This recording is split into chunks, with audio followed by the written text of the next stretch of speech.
Your business is No One Walks Alone. I was wondering if you could tell me a little bit more about what that means to you. Well, let's start with where that came from. When I was a freshman in college, I had some symptoms that were questionable. And I went in for a procedure. And when that happened, I did not realize I was actually going in for an exam for cancer. A few days after that procedure, my parents drove 5 hours to my dorm room. They knocked on my door. I was not expecting them. So when I opened the door, they were standing there. Glasses were fogged over, tears in their eyes. And they said, "Rick, you have cancer."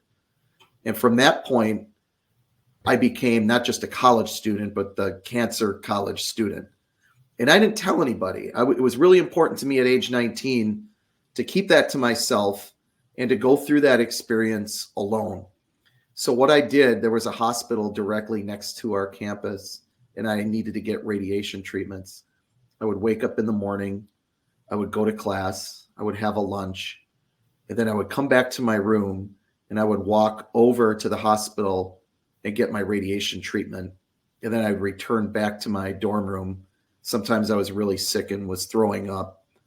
And then once I kind of recovered, I'd have dinner and I would study. And I told no one. I walked alone. And what No One Walks Alone means to me is the guy that went through all that by himself, I'm here for whoever that is. So through speaking, through inspiration, I want to be that person to be with you when you're on your life's journey alone. In my business, I'm also an executive trainer and a business practitioner trainer, and I teach negotiation and problem solving. And in the middle of your business, if you have a claim or if you have a big problem, if you have a customer that's threatening to sue you, those are often the most adverse situations that a business faces.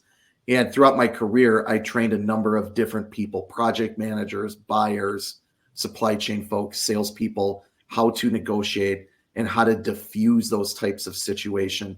So those issues, I also want to be there for you so that you don't walk alone in your business. And that, Megan, is where the name came from.